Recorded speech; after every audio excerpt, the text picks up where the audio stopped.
Good afternoon, everyone. This is Jason with Eduphoria. Uh, Welcome to the webinar for Wednesday, January 16th.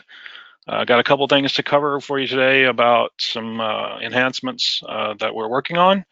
But we are blessed today to be joined by not only myself and Jenny. Jenny will be doing a lot of the presentation here in a little bit, but also our CEO, Colin. Colin McNorman. And Colin used to do a lot of these webinars. Matter of fact, Colin trained me back in the day. It's been a couple years since he's been on it, but we are very blessed and happy to have Colin with us. And Colin's going to speak a little bit here at the beginning of our webinar. So I'm just going to turn it over to him right now. Awesome. Thanks, Jason. I appreciate it. Yeah, and as some of you may remember, I used to actually do these on a regular basis, so it's fun to jump in one of these again. And just FYI, if you go to our website and you actually look at the About Us, there's two pictures. One is the more professional one of me sitting there. The other one is like a silly one, more about showing our hobbies. And Jason, I appreciate you taking the hobby one because that's probably an overall better depiction of me as it is.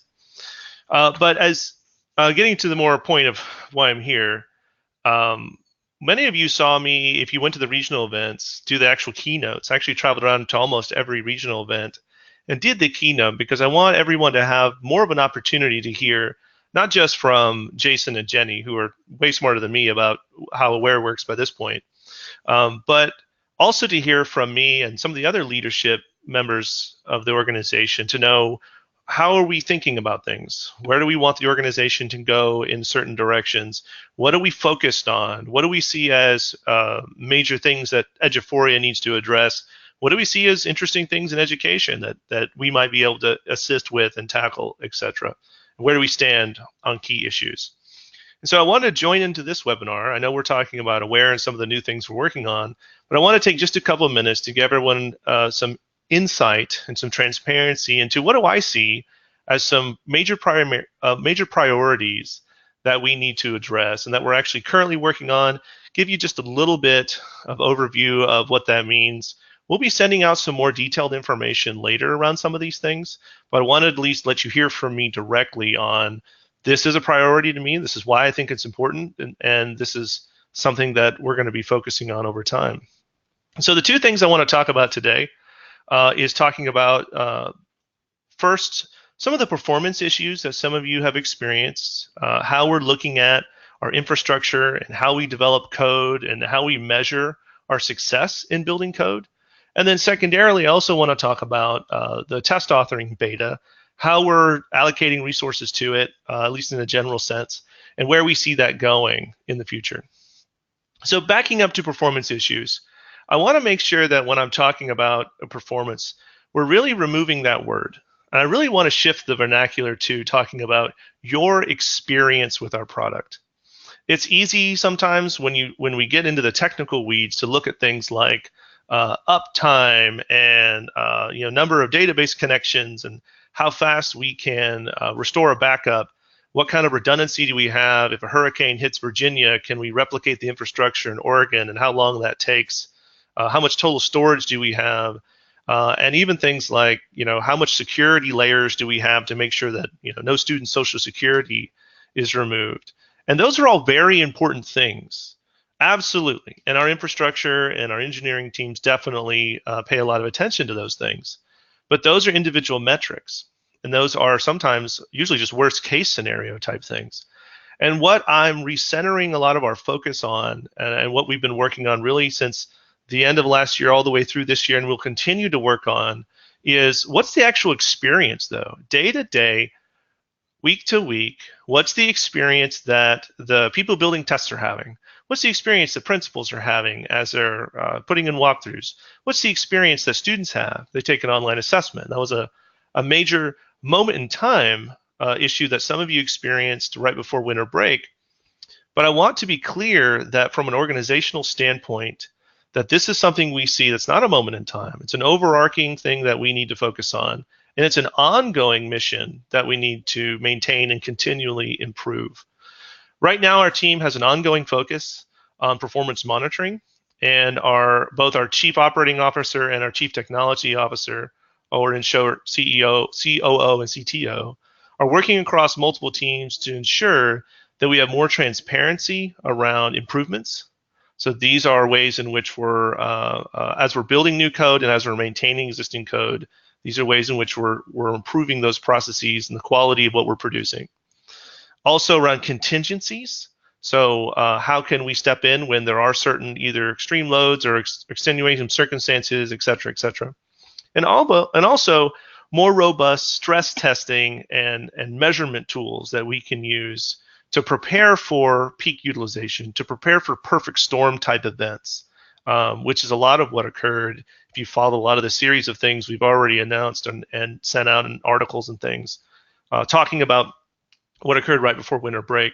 But it's more than just one moment in time. It really is about a culture of creating experience. And that's what we're ensuring that we have and that we're continuing to work on across reviewing our infrastructure, how we're developing code, the quality of certain code, and also how we're measuring what we're actually delivering and what we already have delivered to ensure that we're maintaining that experience.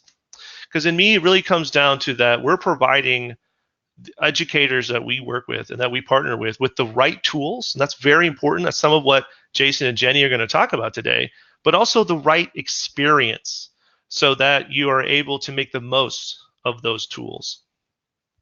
So we'll be sending out some more information on more specifics and things we're working on. And I also recognize not everyone's impacted all the same way. But we want to make sure that even whether you're doing the most eclectic things with the product or whether you're hitting a crazy amount of load at rare times we don't expect, that you're always able to have a satisfying experience. And that's really the mission that much of the leadership is focused on. But that's not the entire organization. That's not everyone can work on that. We still have front-end developers and designers and all kinds of people that can move other things forward. And that's a lot of what Jason and Jenny will be talking about today with some of the new features. And so I want to talk a little bit, shifting now to the secondary thing, which is the test authoring beta. And we've shifted resources around to ensure that we're able to maintain a constant and a better balance. Previously, we weren't as balanced as well as I would have liked between new items and ongoing improvements and bug fixes and things like that within the beta. Now we have a dedicated team that's actively committed to continuous development until we reach full release. We want to make sure that not only do you feel like things are moving forward, but in cases, some of you may have felt like things might have been moving backward as we were changing certain underpinnings that could have created some more issues.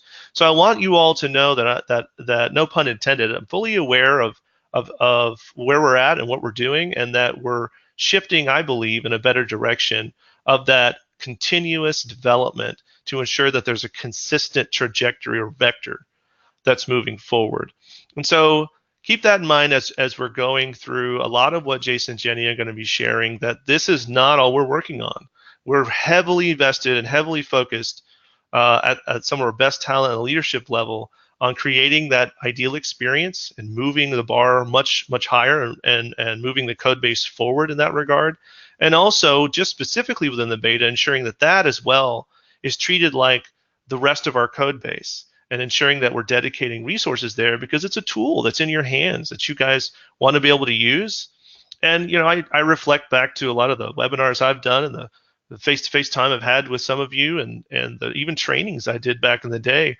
Some of the things we're delivering now in the beta is stuff that you've been asking for a while, and I think it will make a significant impact in how you're able to build your assessments, measure their effectiveness with your students, and in turn, deliver a much higher level of instruction, which is the whole point, right? Right tool, right experience to get what? To get that better degree of instruction and leadership perception into what's going on. So I'm going to turn it over to Jason and Jenny, but I just want to stress those couple things and also let you know that there'll be more information and more work we're doing over and over time because this is something that we're taking very seriously, and it's an ongoing focus that I've instilled within our team. So thank you all for the couple of minutes of letting me prattle on there for a little bit on my soapbox. I hope that gives you a little more information. And like I mentioned, there'll be more to come. And then I hope you guys enjoy seeing some of the new things that we've been working on and knowing that there's even more to come as far as continual improvements, continual bug fixes, and an overall experience of using the test authoring beta. Well, thank you all very much. Thank you very much, Colin. All right, I'm going to switch over to Jenny, and Jenny is going to present the rest of this. While I'm doing that, I'm going to go ahead and reiterate that those of you that have known us for a long time, been customers a long time, friends a long time, we are still the same folks.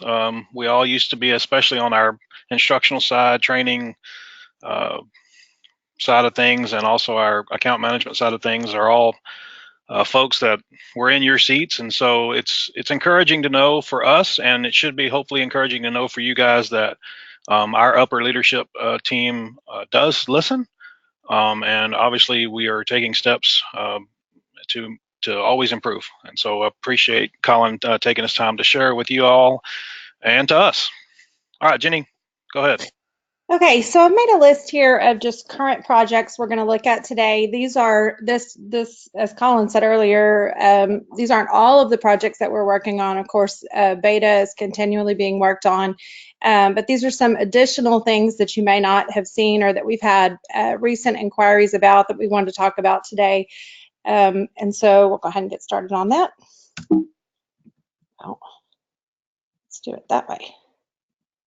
Okay, so on interim assessment data, we do have a few things that we're fixing now. The individual student responses that you saw last year on the individual student profile page, those are coming soon. You'll also get the master's grade level probability column in the default view. You can currently see that column by going to the edit button and columns and dragging it over. So you could build a view, but we are going to add it to the default view. And then also the reporting category field information on the student profiles is incorrect. We are going to fix that. So things that are coming. I met with at the TSNAP conference. They announced that ETS is going to send you a new file that contains SE level data. So we will work on building an importer for that, or fixing the importer to accommodate that information. So again, the date they gave me was February 21st. So I just said late February in case there's delays. So you will have SE level data and aware, sometime late February. Some things for you to know once any of these things are fixed. So if we send out an announcement that things are fixed or the importer's fixed, you will need to re-import those files. The same will be true for the SE level data. I'm sure you'll have to re-import your file to get those. Well, you'll have to import a new file. They're going to send you a new file, so that doesn't matter. But on any of the fixes, you do need to re-import your data to see it. And another big important thing, we get a lot of questions about, I can't use the reporting category quick view. And that's because this reporting category field is different than the reporting category field that you see for STAR, local assessments, those kind of things. So you'll actually need to build a view for that. Your current quick views won't work like they do for other assessments. And so I made a slide on this. Now I will tell you, when you click edit and go to the columns tab and you go to interim assessments, you can't pull it out of reporting categories. You have to pull it out of the interim assessments because again, it's a different field. And you want to use the raw score one, not the indicator one. So you're going to want to use the raw score field. This will tell you how many questions the student answered correctly in the reporting category. Now, the catch is there, it doesn't tell you correctly out of how many. So it will tell you the student answered 5 correctly, but it won't tell you 5 out of 10. That's not part of the data file. So unless they figure out a way to tell us how many questions were in each reporting category, which would differ according to where the tier fell for each student, you won't have how many out of how many, but it is another data piece to look at. As you can see here in this file, this is where the probability of achieving masters is. So you could go ahead and pull that over if you want to see what that number is. And then there's also some other ones. So anything right here in this interim assessments field is what was in that file, initial file, and available to view. So if you use this raw score, it will tell you how many they answered correctly, but it doesn't tell you out of how many. So obviously 2 out of 3 is better than 2 out of 10. So kind of important information to have. And right now it just tells you, 2. All right. If you have any questions about how to do that, you can send a ticket in to training or to support at eduphoria.net. So training at eduphoria.net or support at eduphoria.net will walk you through how to do this, but it's pretty simple. All right, so item bank search enhancements are one of the things that are coming very soon.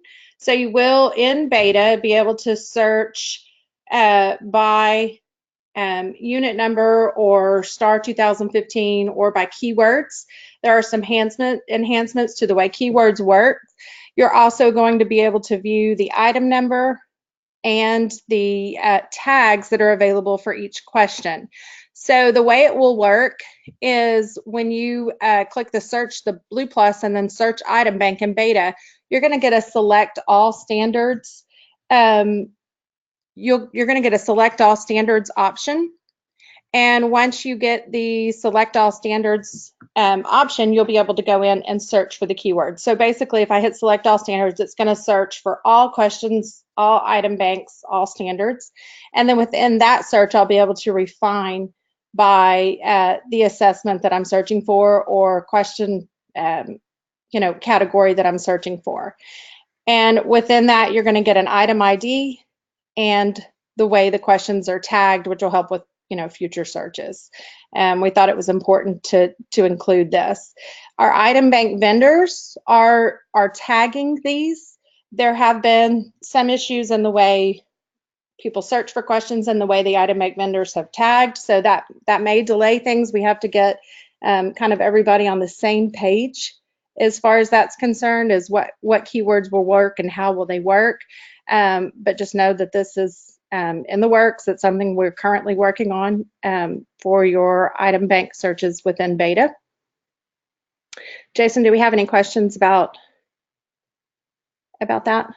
No, just we're good. I'm answering them. We're good. Okay, perfect. Okay. All right, test available updates. I'm going to try to demo this for you. We at Eduphoria are not immune to performance issues. So if it's running slow, we'll just go back to the screenshot and look at it. But I did want to try to demo it.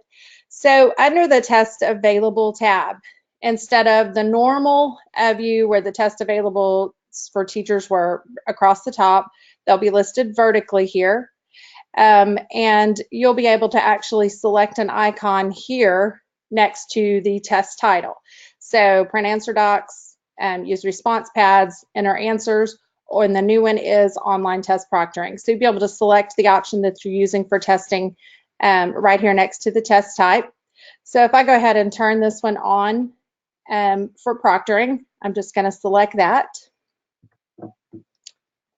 And then over on the online test proctoring tab, which is brand new, you'll see a list of your classes, and you'll be able to turn, the teachers will be able to turn off and on the test for individual students or all students. So I could select all or select individual students and start and stop the test, which is great because right now it's the whole class or no class.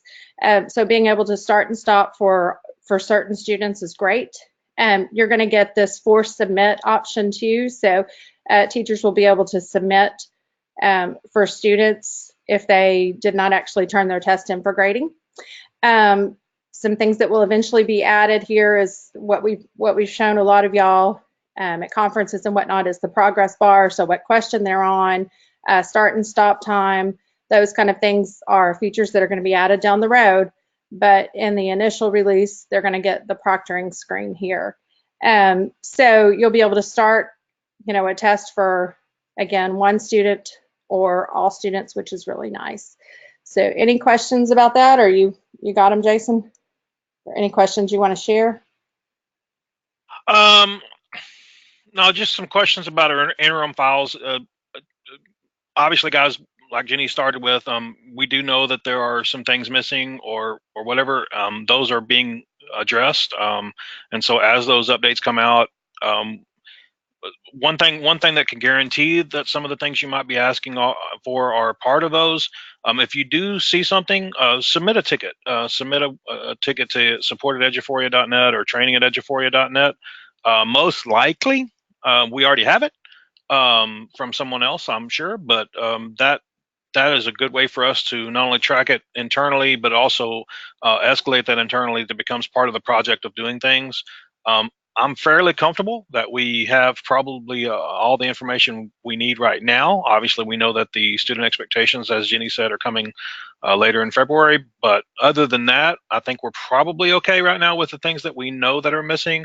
But it never hurts if you want to submit something. That's fine. We're never going to just get mad at you for doing that. So feel free to do that. Um, and also, there's a couple people that are new that have asked, how do you get that data in? And so you upload assessment data from the interims just like you would a STAR file. And so you have your file and you go to the upload test files on the Analyze tab and upload those. So there you go, Jenny. Okay, one thing I've kind of missed here, which I think is so important, is right here now we have the student login URL, so you can go in and log in as a student and look at what it looks like for a student. That will be part of this new release rather than it being once you click start. I'll go ahead and click start and show you what that looks like. Once I click start the test then becomes available for the student, and then I can copy the student login URL right here. So it, again, isn't kind of come in the pop-up screen. This login URL, just like it has always been, will be the same for every assessment. When I get down to where the student logs in, we've added some features there, of course, embedded supports. We know those are y'all are anxious for those. We're anxious for those. We do in our demo sites have a few that are already there. Highlighting, we can now add scientific and basic calculators. Students have the option to eliminate answer choices. They have a review and submit screen that will highlight any questions that they flagged for review or any questions that are unanswered, that the students can go back and review those questions. And then, of course, highlight and clear highlight will be part of that initial release. The biggest thing I'm excited about is resources open in the page where in the same page, the same window as the question. So you don't have to open the resources in a different window. It's not a pop-up anymore. They'll populate in the same window as the questions. So if I, was able to click here on number 7 and that was attached to this resource, the resource would stay up and it would go, change the question on the right. Okay, well, I think I am. Jason, is there anything you want to add? I'll just, people are asking, or we had a couple of questions asking about, will there be a beta for the new test authoring change? That's not something that our team decides. So I can't tell you 100% yes or no. My guess is that it probably won't have a beta. It'll just be a switch because essentially, although the interface is changing, the only thing that's really changing is how you start and stop or we call it making available or unavailable the online test with the proctoring button. And so, yes, things are kind of rearranging on the screen, but you're really not changing. But I think that question is probably coming from, well, we don't want to confuse people in the middle of doing a test or something. Like I said earlier after Colin spoke, Jenny was a test coordinator. I mean, I worked in an assessment office and the curriculum office. I mean, we understand. We and you guys know that we are out there with you. That is the absolute number one priority of our team. Is we do not want to interrupt things and cause problems. Trust me. And so we will absolutely. First of all, we do not have a date of when the new layout of the test available is going out.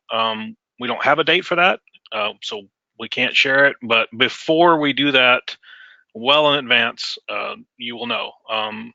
I will say that, and I'll bring up a link to it in just a second on my own, and we can switch back to me or Jenny. Maybe you can get on your other screen or something. There is a YouTube video as well. You can just go to the Eduphoria YouTube site.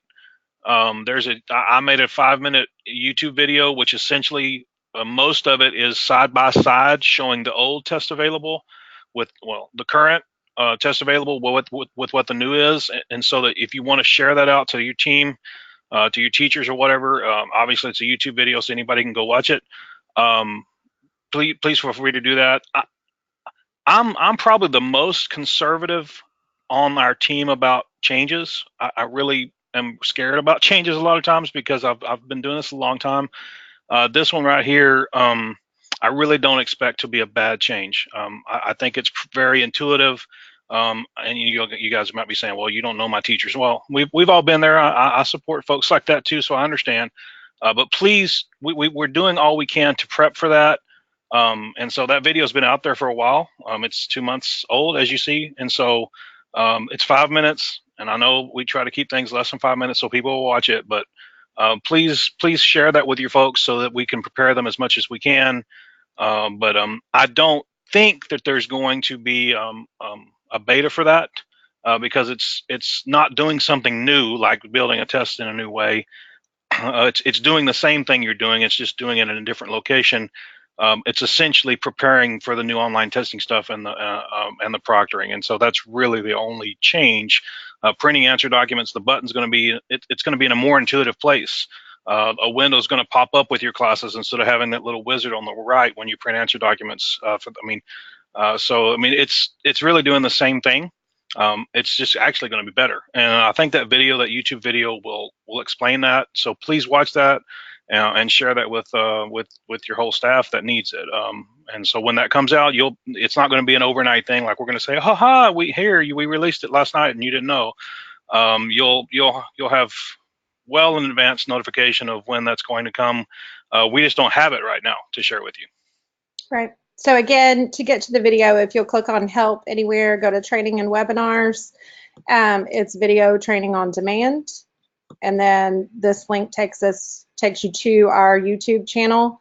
And there's several videos posted there, but the new test available, proctoring and online testing video is on mine, the bottom left. So. All right, so we have our final slide here that these are upcoming events. Our next one is at Region 3 in Victoria on January 23rd. We also have Region 5 coming up on February 13th and Region 13 on February 22nd. And then March 7th is at Wichita Falls. So all of those events are coming up. We will be at TCEA as usual in February, and then also at TASA Midwinter at the end of January. All right, and if Jason is done, we've presented. We have any more questions we want to address? Or are we good on that, Jason? Yeah, there's some more questions, but I'm addressing them as I come to them. Since I spoke for a long time, I like to talk. Some people typed in some questions I hadn't got to answer yet. Okay. We're going to go ahead and stop the webinar, stop the recording, but I'll stay on and get through these questions. So I appreciate your attendance as always. We'll look forward to talking with you soon. Obviously, those of you that will be at Midwinter will be at Midwinter.